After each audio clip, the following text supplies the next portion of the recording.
Bonjour et bienvenue à toi. Je suis super content de te retrouver pour ce nouvel épisode de notre podcast Réfléchissez et devenez mince, le podcast réservé aux femmes qui souhaitent se servir de leur tête pour mincir et faire ça intelligemment, sainement et durablement. Alors, écoute, je me présente, ou du moins je nous présente si tu ne nous connais pas. Moi, je m'appelle Pierre Ivaman et ma femme et moi, on est experts en transformation physique, mentale et émotionnelle. Et on aide chaque année des centaines de femmes à perdre du poids sainement et durablement, mais aussi à retrouver un équilibre dans leur vie sur le plan alimentaire, physique et émotionnel. Alors si tu aimes ce podcast, n'hésite pas à mettre une étoile, un j'aime ou un like en fonction de la plateforme sur laquelle tu l'écoutes. Écoute, je te remercie. Voilà, je te dis un grand merci par avance.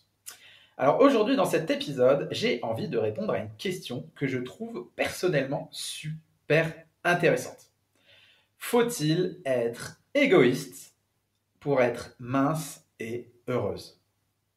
Alors c'est pas pour rien que j'ai choisi de répondre à cette question. C'est parce qu'on s'est rendu compte que la plupart des femmes qu'on accompagne aujourd'hui, elles ont toujours fait passer les autres avant elles. Du coup, qu'est-ce qui s'est passé?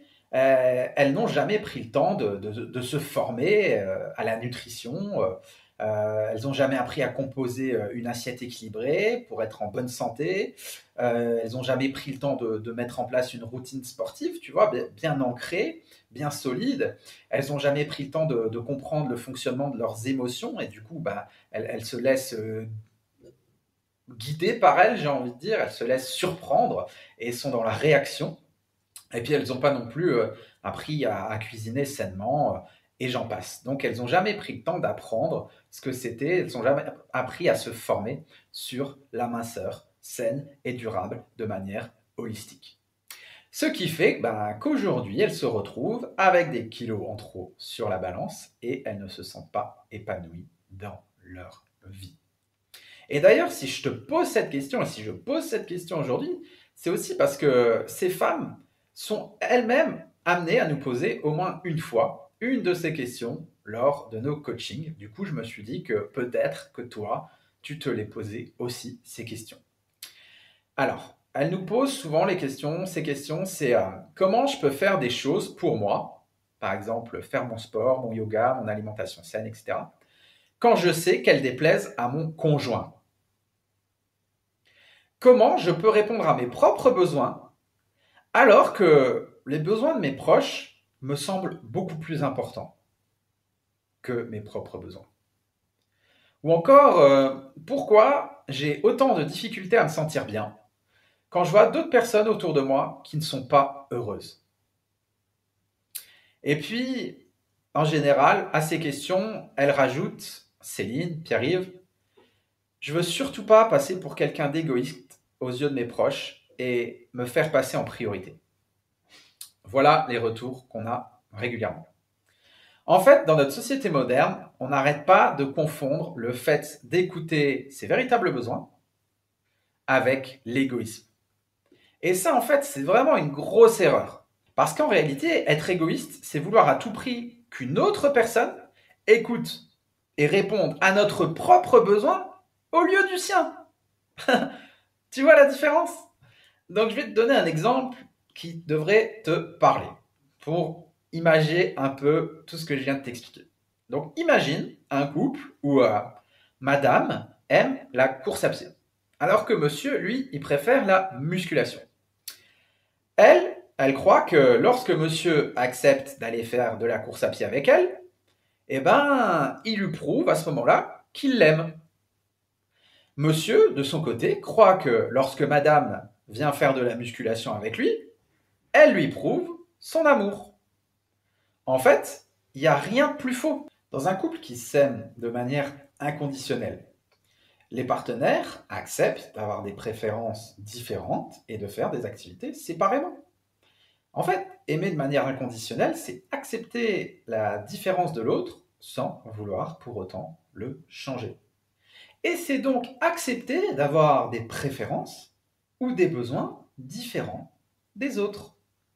Je vais encore te donner quelques exemples qui sont très mal vus dans notre société à cause de la croyance que si une personne agit en écoutant ses besoins, alors c'est forcément une personne égoïste. Par exemple, un conjoint, un mari qui sort avec ses copains sans sa compagne.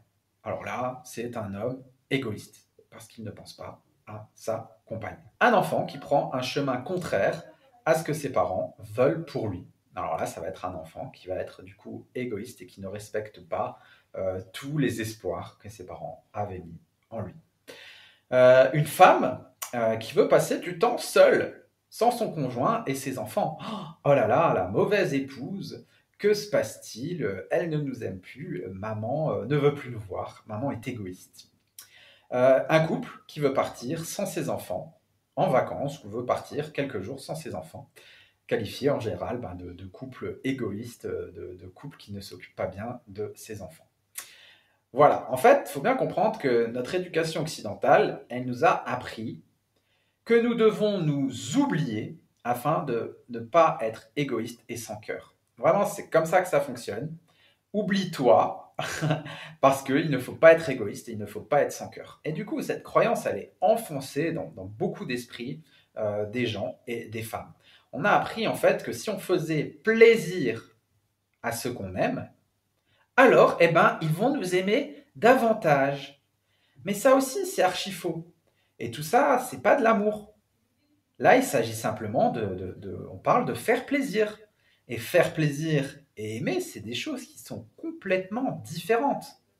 Par exemple, il est possible de faire plaisir à quelqu'un sans l'aimer véritablement, et il est aussi possible d'aimer quelqu'un sans lui faire plaisir. C'est possible. Ce sont des choses complètement différentes. Mais alors, la vraie question dans tout ça, c'est quoi l'égoïsme, au fond? Donc, on va se mettre d'accord tout de suite. L'égoïsme, le vrai, c'est en effet quelque chose qui est à proscrire. D'ailleurs, on va regarder, on va lire ensemble la définition de l'égoïsme dans le dictionnaire. C'est quoi l'égoïsme? Donc, c'est l'attachement excessif porté à soi-même et à ses intérêts, au mépris des intérêts des autres. En fait, c'est le mot excessif qui pose problème et qui, du coup, vaut mieux éviter. Mais si tu arrives, toi, de ton côté, à trouver un juste milieu entre l'égoïsme et l'altruisme, eh ben, il y a de grandes chances que tu vas de nettes améliorations dans tes relations et du coup dans ta vie de manière générale. Et du coup, à l'inverse, il y a l'excès aussi qui peut être dangereux, qui est l'excès d'altruisme. À ce moment-là, c'est quand certaines personnes ont tendance à se sacrifier au profit des autres et à totalement s'oublier en chemin. Et cet excès-là, c'est pas quelque chose que j'ai envie de conseiller non plus, hein. D'ailleurs, c'est bien souvent à cause d'un excès d'altruisme où on tombe dans ce sacrifice qu'on devient à force égoïste, à force de s'oublier, à force d'oublier ses propres besoins. Alors du coup, comment faire pour trouver le juste milieu, le juste équilibre entre égoïsme et altruisme? Alors du coup, si tu te reconnais dans cette situation, je vais t'expliquer tout ça en plusieurs étapes. Ce sera plus clair pour toi. La première étape, c'est vraiment arrête de te sacrifier. Comme je te le disais, les personnes tentées par la pente de l'égoïsme en arrivent là, en règle générale, parce qu'elles ont passé trop de temps dans le sacrifice d'elles-mêmes.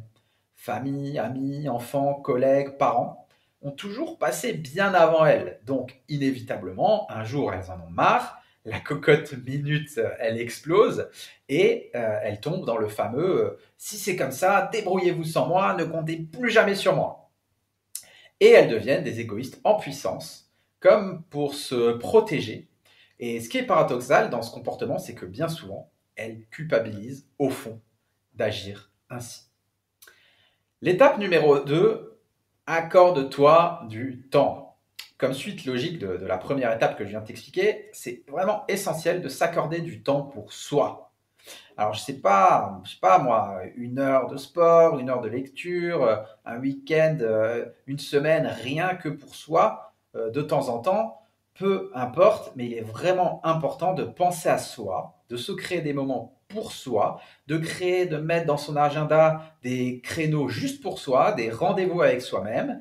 Et de cette façon, l'écart entre ce que tu vas faire pour les autres et ce que tu feras pour toi, il va se réduire petit à petit et du coup, tu arriveras à trouver un équilibre, un point d'équilibre entre l'égoïsme et l'altruisme. Mais tout ça, ça se prévoit. Tout ça, ça s'organise. C'est pas si on a été dans un excès d'altruisme pendant des années, ce n'est pas inné et ça demande un peu d'organisation. L'étape numéro 3, faire des choses qui sont en accord avec toi. En fait, les personnes qui se sacrifient, elles oublient de faire un point avec elles-mêmes avant de se lancer dans un sauvetage ou de rendre service à quelqu'un. Du coup, ce qui est vraiment top de faire, c'est de se demander, donc demande-toi toujours si ce que tu vas faire pour quelqu'un ne t'empêchera pas de faire quelque chose d'important pour toi. Par exemple, si tu choisis de rendre service et d'emmener ta meilleure copine chez l'opticien parce que sa voiture a un problème, demande-toi avant de lui dire oui, est-ce que tu n'avais pas prévu de faire ta séance de yoga à ce moment-là? Est-ce que tu n'avais pas prévu de faire ta séance de sport à ce moment-là? Et si du coup c'est OK pour toi, et si du coup c'est en accord avec toi, d'aller rendre ce service. Voilà, vraiment se poser la question avant. La quatrième étape, c'est d'apprendre à doser l'altruisme, justement, et l'égoïsme. Tu vois, un des buts dans nos coachings, c'est justement d'aider les femmes qu'on accompagne à trouver cet équilibre entre altruisme et égoïsme. Parce que les deux sont nécessaires pour vivre une vie heureuse et épanouie sur le plan relationnel. Par exemple, c'est parfois nécessaire de savoir dire non aux choses qui te déplaisent, donc faire preuve d'égoïsme. Et il est également parfois nécessaire de rendre service aux autres, donc faire preuve d'altruisme pour se sentir utile. Ce sentiment est vraiment important pour chacun d'entre nous de se sentir utile. L'important dans les deux cas, c'est le respect. Le respect de soi-même et le respect de l'autre. Ce qui compte, c'est pas d'être 100% altruiste ni 100% égoïste. Comme tu l'auras compris, tout est une question d'équilibre. Personnellement, je pense qu'il faut vraiment sortir de cette pensée binaire. C'est quoi la pensée binaire? La pensée binaire, tu sais, c'est le soit c'est tout noir, soit c'est tout blanc. Mais en vérité, il n'y a rien qui est tout noir ou tout blanc. Par exemple, et pour rester dans le thème de la perte de poids, de la nutrition, euh, si on affirme que les bonbons Haribo sont extrêmement mauvais pour la santé. Voilà. Affirmer ça, c'est une vision binaire. C'est une vision binaire parce qu'elle est sortie de son contexte. Ok? Se nourrir principalement et exclusivement de bonbons Haribo est extrêmement dangereux pour la santé. Ok? Faire plusieurs repas par semaine constitués de bonbons Haribo et le faire en plusieurs mois, années est extrêmement dangereux pour la santé. Par contre, manger une fois par semaine ou une fois tous les 2 semaines une petite poignée de bonbons Haribo, mis dans une hygiène de vie, une alimentation saine et intelligente, est-ce que c'est extrêmement dangereux pour la santé? Non, je ne pense pas. Ok? Donc affirmer mordicus que les bonbons Haribo sont extrêmement dangereux pour la santé, sorti de son contexte, c'est une pensée binaire. Et par rapport à l'égoïsme et l'altruisme, c'est exactement la même chose. Et trop souvent, nous avons tendance à nous dire je suis comme ça, je suis quelqu'un de gentil, je suis quelqu'un d'altruiste, je suis quelqu'un de bienveillant. Et on essaye, avec tout ce courant de développement personnel basé sur la pensée positive, on essaye d'être une bonne personne en permanence. Mais ça ne fonctionne pas comme ça. On ne peut pas se repeindre en blanc tout le temps. On peut très bien, à certains moments de notre vie, faire preuve d'altruisme ou faire preuve d'égoïsme. Prenons l'exemple d'un samedi matin à 8 heures, après avoir passé une semaine compliquée, où on s'est peut-être oublié, où on a répondu aux besoins des autres avant nous, et que quelqu'un nous demande un service, eh ben non. Là, j'ai besoin d'être égoïste. Là, j'ai besoin de penser à moi. Là, j'ai besoin de faire de moi-même une priorité. C'est fondamental pour moi. Samedi matin à 8 heures, j'ai envie d'être égoïste. Mais je suis une égoïste, je suis un égoïste conscient. À ce moment-là, j'ai conscience que c'est pour mon bien. Par contre, le samedi soir, à 19 heures, après avoir pris une journée pour moi, où j'ai fait ma séance de yoga, mes 10 minutes de méditation, où j'ai mangé sainement et je suis allé faire un petit footing dans la nature, je suis rechargé, mes besoins sont comblés et j'ai envie de partager à ce moment-là. J'ai passé un petit moment toute seule et maintenant j'ai envie d'être altruiste, j'ai envie de rendre service et j'ai envie de passer du temps avec les autres. Et ça ne fait pas de moi, de manière générale, je ne rentre pas dans cette qualification, ça ne fait pas de moi une personne exclusivement égoïste parce que samedi à 8 heures, j'ai décidé de penser à moi et d'être égoïste.